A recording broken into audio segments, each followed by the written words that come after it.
நீ பண்ண வேலையால பாவம் அந்த வெண்ணிலா சிக்கல மாட்டி முழிச்சுக்கிட்டு இருக்கா. வெண்ணிலா ரொம்ப சின்ன பொண்ணுக்கா, உலகம் தெரியாத பொண்ணு. கோர்ட்ல நாளைக்கு தீர்ப்பு எப்படி இருக்குன்னு யாராலையும் எதுவும் சொல்ல முடியாதுக்கா. அந்த சஞ்சய் பையன் பணம் கேட்டு தான் உங்ககிட்ட வந்தான்னு உண்மையை ஒத்துக்கிட்டு பணத்தை கோர்ட்ல ஒப்படைச்சிருக்கா. அக்கா, வெண்ணிலா எப்படியாவது ரிலீஸ் பண்ணிருக்கா. அவளுக்கு தண்டனை கிடைச்சா ரொம்ப அசிங்கமாயிடுக்கா. அக்கா, அந்த பணத்தை ஒப்படைச்சிருக்கா. இத பாரு, எனக்கு திருட்டு போன புவனேஸ்வரி பணத்துக்கும் எந்த சம்பந்தமும் இல்ல. நீ போலாம். இங்க பாருக்கா, இப்ப நான் சொல்றத நீ கேட்டுக்க. முடிவா ஒண்ணு சொல்றேன். ஒழுங்கா உண்மையை ஒத்துக்கிட்டு வெண்ணிலாவை காப்பாத்துற வழியை பாரு. இல்ல அக்கான்ற பந்த பாசம் கூட பார்க்காம உனக்கு எதிரா மாதிரி நானே உன்னை காட்டி கொடுத்துருவேன். ஜாக்கிரதை.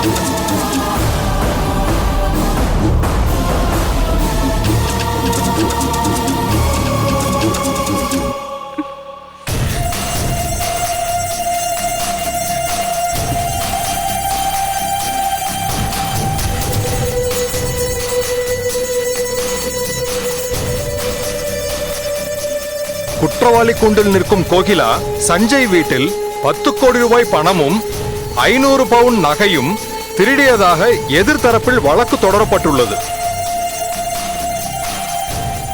இந்த வழக்கில் கோகிலா நகையையும் பணத்தையும் திருடியதாக கூறப்பட்டாலும் போலீஸ் தரப்பில் இதை நிரூபிக்க போதுமான அளவு ஆதாரங்கள் இல்லாததாலும் கோகிலாவை விடுதலை செய்யும்படி இந்த கோர்ட் உத்தரவிடுகிறது.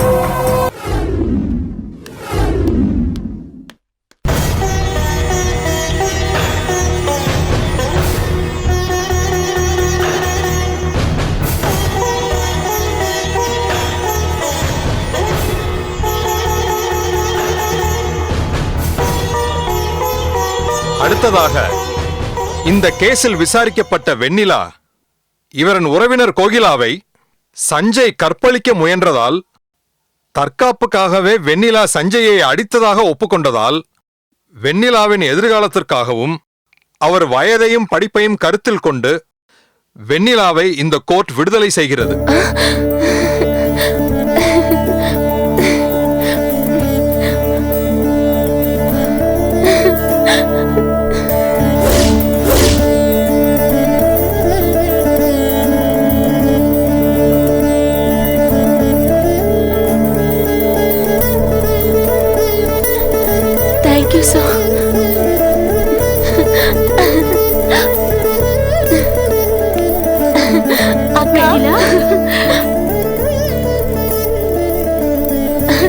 அனி,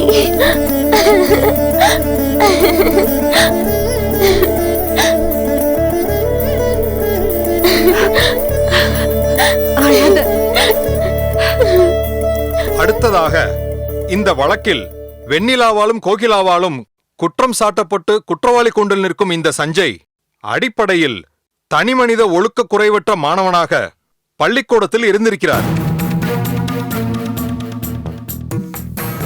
பள்ளி வளாகத்திலும் வெளியிலும் இவர் மீது பல்வேறு குற்றச்சாட்டுகள் பதிவு செய்யப்பட்டுள்ளது. இதை கருத்தில் கொண்டு ஆராயும் போது இவர் கோகிலாவை பலாத்காரம் செய்ய முயன்றது உண்மை என இந்த கோர்ட் நம்புவதால் இவர் குற்றவாளி என கருதப்பட்டு இவர் செய்த குற்றத்திற்காக 3 ஆண்டுகள் சிறை தண்டனை விதிக்கிறேன்.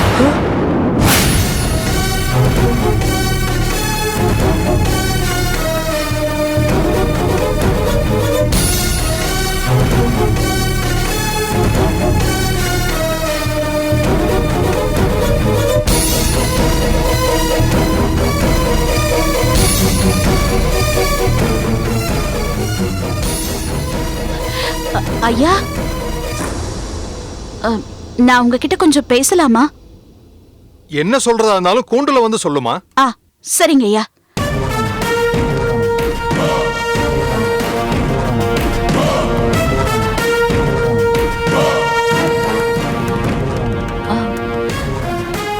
ஐயா, சஞ்சய் சின்ன பையன், ஏதோ வயசு கோளாறுல இப்படி தெரியாம பண்ணிட்டான். இவங்க அம்மா கம்பெனில நான் வேலை செஞ்சிருக்கேன். அவங்க அம்மா புவனேஸ்வரி எனக்கு எவ்வளவோ உதவி எல்லாம் செஞ்சிருக்காங்க ஐயா. அந்த நன்றி எல்லாம் என்னால எப்படிங்கயா மறக்க முடியும்? அதே மாதிரி இவங்க குடும்பத்துக்கு என்னால துரோகம் எல்லாம் பண்ண முடியாதியா.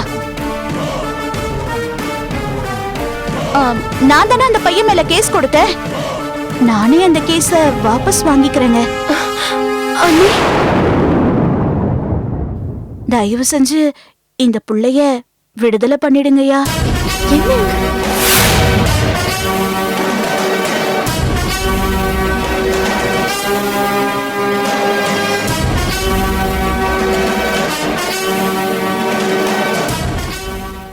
சஞ்சய் மீது குற்றம் சாட்டிய கோகிலாவே சஞ்சயின் எதிர்காலத்தை கருத்தில் கொண்டு இந்த வழக்கை வாபஸ் வாங்குவதாக கூறியதால் இந்த கோர்ட் சஞ்சயை விடுதலை செய்கிறது.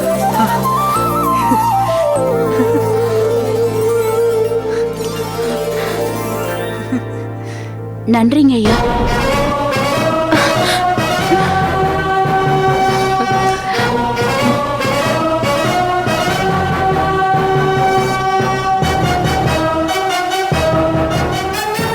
இத்துடன் இந்த கோர்ட் கலைகிறது. நீ வா, உனக்காக அத்தை கோயில வேண்டிட்டு இருக்காங்க. நீ விடுதலை ஆயிட்டேன்னு தெரிஞ்சா ரொம்ப சந்தோஷப்படுவாங்க. வா போய் பார்க்கலாம். சஞ்சய், சித்தி, I'm so happy. விடுதலை ஆயிட்ட. Yeah, thank you. Excuse me. 10 கோடி இல்ல 20 கோடி கொடுத்தாலும் இந்த தீர்ப்பு உங்களுக்கு கிடைக்குமா? வாழ்க்கை பிச்சை கொடுக்கறேன், பொழைச்சு போடா.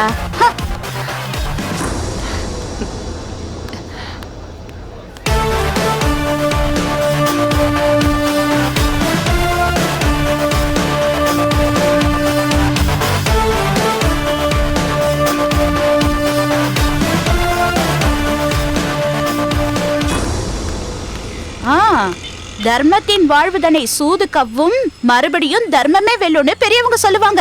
அது உண்மைன்னு இன்னைக்கு என் வாழ்க்கையில நிரூபணம் ஆயிடுச்சு. எனக்கு கெடுதல் செஞ்சவங்கள நானே வெளியில விட சொல்லிட்டேன். என்னை பத்தி நானே பெருமையா சொல்லிக்க கூடாது. நான் எவ்வளவோ நல்லவ, இருந்தாலும் மத்தவங்க என்ன எப்பவுமே தப்பாவே நினைச்சுக்கிறாங்க. சரி சரி, நான் வச்சிடுறேன், அப்புறமா போன் பண்றேன். சிந்துஜா, ஆக்சுவலி நான் செஞ்ச காரியத்துக்கு நீங்க எனக்கு கோயில் கட்டி கும்பிடணும். இருந்தாலும் பரவாயில்ல, அதெல்லாம் ஒண்ணு செய்ய தேவையில்ல.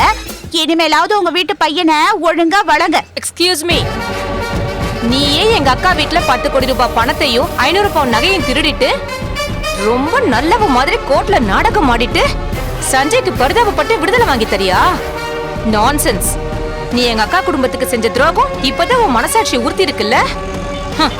இதனாலெல்லாம் நீ திருடி இல்ல நிரபராதின்னு ஆயிட முடியாது. நீ திருடிதான்னு கோர்ட்ல நிரூபிச்சு உனக்கு தண்டனை வாங்கி கொடுக்கல, நான் புவனேஸ்வரியோட தங்கச்சி இல்ல. வரேண்டி. வா சஞ்சய்.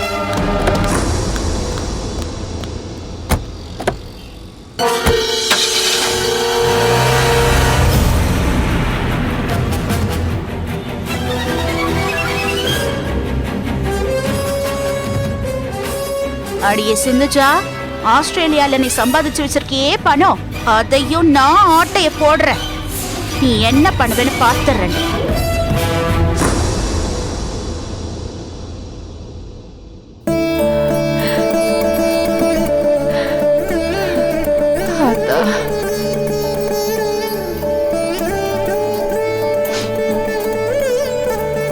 அனிலா,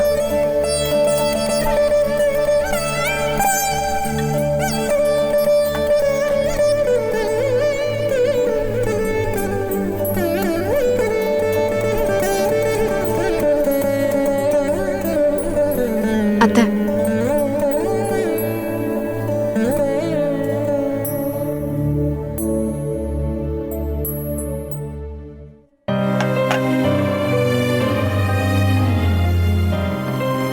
கடவுளே, எங்க வீட்டு பொண்ணு எந்த பிரச்சனையும் இல்லாம இந்த கேஸ்ல இருந்து விடுதலை பண்ணி எங்க கிட்ட ஒப்படைச்சிட்ட. ரொம்ப நன்றி. அதே மாதிரி மல்லிகாவும் அந்த கேஸ்ல இருந்து விடுதலை ஆகணும். அவளும் நல்லபடியா சீக்கிரமா எங்க வீட்டுக்கு வந்து சேரணும். எல்லாத்துக்கும் நீதான் அருள் புரியணும்.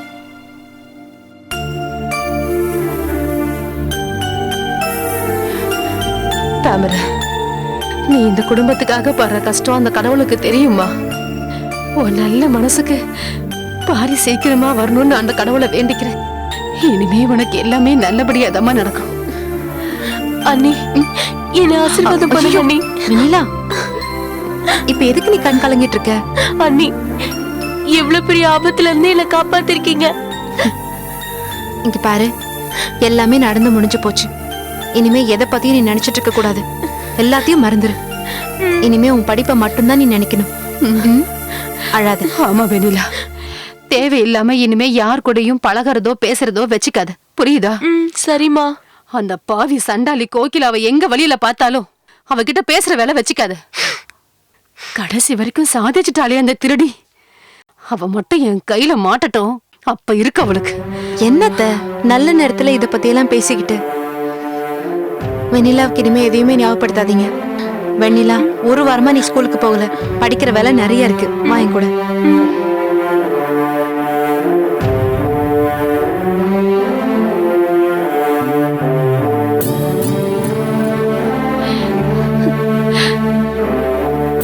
அதான் மகமாய், இந்த குடும்பத்துக்காக என் மருமக எவ்வளவோ செய்யறா. ஆனா அவளுக்கு தான் சோதனை மேல சோதனையா வந்துகிட்டே இருக்கு. என் மருமவ சந்தோஷமா இருக்கணுமா? அவ தங்கச்சி மல்லிகா வெளியில வரணும். என் புள்ள பாரியும் வந்து சேரணும். இது எல்லாத்துக்கும் நீதான் அத்த கூட இருந்து துணை புரியணும்.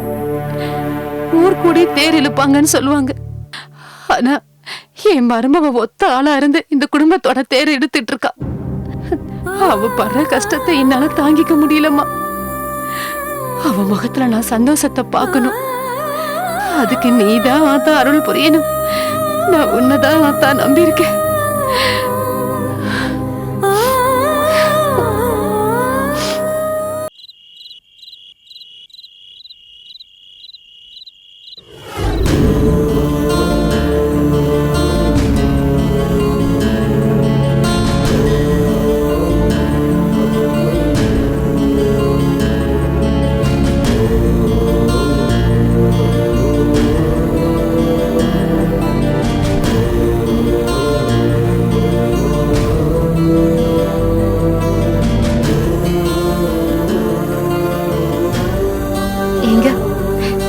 இப்ப இங்க இருந்திருந்தா எவ்வளவு சந்தோஷப்பட்டிருப்பீங்க தெரியுமா?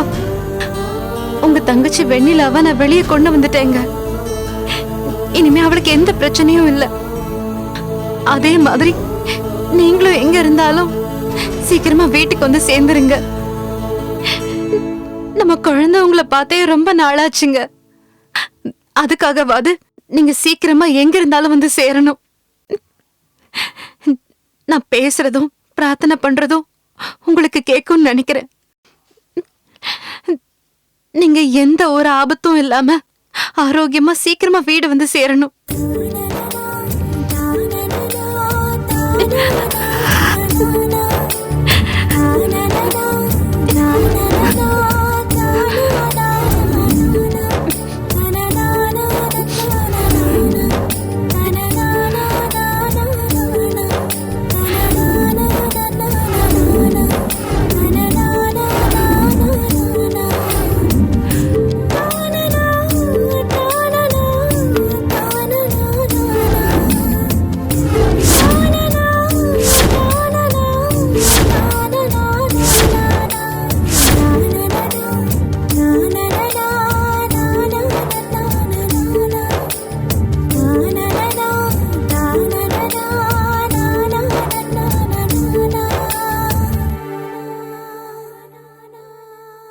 என் புள்ள மேல தாமரை இவ்வளோ பாசமா இருக்காளே கடவுளே, என் புள்ள எங்க இருக்கான்னு உனக்கு தான் தெரியும்ல. இவளோட அழுகையும் வேதனையும் உனக்கு தெரியலையா? என் புள்ளைய பிரிஞ்சு என் மருமக படுற கஷ்டத்தை என்னால பார்க்க முடியல. சீக்கிரமா என் புள்ளைய கொண்டு வந்து சேர்த்துரு.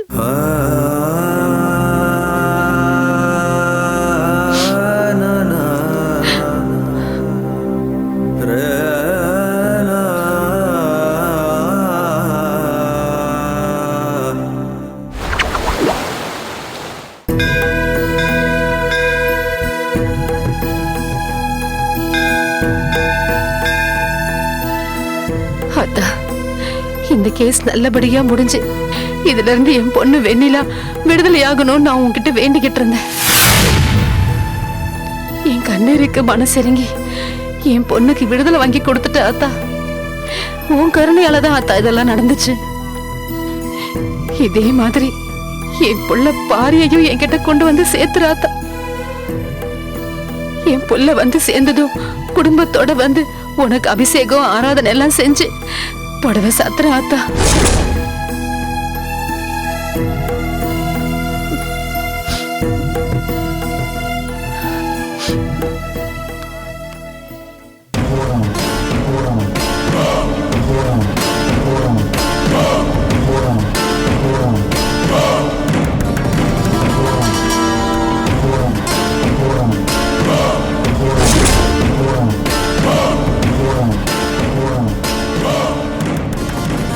அம்மா தாயே, புவனேஸ்வரியோட பணத்தையும் நகையும் திருடினது நான் தானே உனக்கு நல்லாவே தெரியும். அந்த பணம் அவ ஒன்னும் வேர்வை சிந்து உழைச்சதில்ல, ஊரடிச்சு ஒலையில போட்டு சம்பாதிச்ச பணம் தான். அந்த பணத்தை தானே நான் திருடினேன். அதனால நீ என்னை மன்னிச்சுடு. அரசன் அன்று கொள்வான், தெய்வம் நின்று கொள்ளுன்னு சொல்லுவாங்க. அந்த மாதிரி நீ என்ன ஒன்னும் பண்ணிடாதம்மா. நான் ரொம்ப பாவம். கடைசி வரைக்கும் என் வீட்டுக்காரர்கிட்ட இந்த விஷயத்துல மாட்டாம இருக்கணுமா? நீயும் எனக்கு எந்த தண்டனையும் தராம இருக்கணுமா? இதுக்கெல்லாம் பரிகாரமா என் புருஷன் குஜராத்ல இருந்து வீட்டுக்கு வந்ததுக்கு அப்புறம் அந்த மனுஷனுக்கு ஒரு மொட்டைய போட்டு உனக்கு முடி காணிக்க கொடுக்கறேன் தாயே. அம்மா, என்னை காப்பாத்துமா. அம்மா, காப்பாத்து தாயே.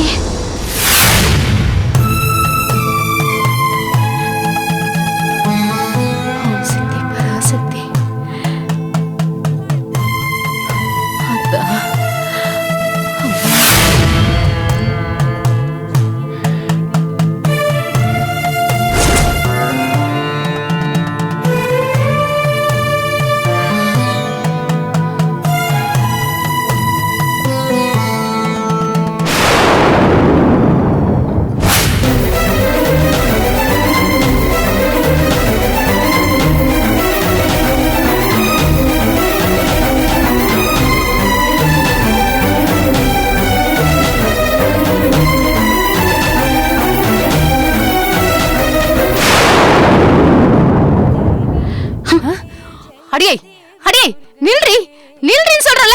அடியே நில்றி. ஏய், எங்கடி ஓட பாக்குற? நீ எல்லாம் ஒரு பொம்பளை அடி. உன்னை நம்பி என் பொண்ணு உன் கூட பழக விட்டதுக்கு என் பொண்ணு கொண்டு போய் செயல் உட்கார வச்சிட்டியடி. ஏதோ நாங்க பண்ண புண்ணியத்தால என் பொண்ணு செயல்ல இருந்து வெளியே வந்துட்டா. நீ எல்லாம் நல்லா இருப்பியாடி? உன்னை எல்லாம் சொந்தக்காரையும் சொல்லிக்கிறதுக்கு எனக்கு வெக்கமா இருக்குடி. ஏமா, கொஞ்சம் நிறுத்துறியா? சும்மா தேவையில்லாம பேசிக்கிட்டு உன் பொண்ணு நானா கட்டையில அடிக்க சொன்னேன். அவ அவசரப்பட்டுட்டா, அதுக்கு நான் என்ன பண்ண முடியும்? ஏண்டி பேச மாட்ட? பேசுவ பேசுவ. என் பொண்ணு சின்ன பொண்ணா இருந்தாலும் உன் மனத்தை காப்பாத்தனா பாரு, அது தப்பு தாண்டி. போனா போட்டு விட்டுட்டு போயிருக்கணும். அப்ப தெரிஞ்சிருக்கும் உனக்கு. ஏய், நிறுத்து. சும்மா லபோதி பொண்ணு கத்திக்கிட்டு. இந்த கோகிலா எது வந்தாலும் சமாளிப்பா. யாரோட உதவியும் எனக்கு ஒண்ணு தேவையில்லை. உன் பொண்ண உதவி செய்ய சொல்லி நானா கேட்டேன்? அவளா உதவுறேன்னு சொல்லி பிரச்சனையில மாட்டிக்கிட்டா. அதுக்கு நான் என்ன பண்ண முடியும்?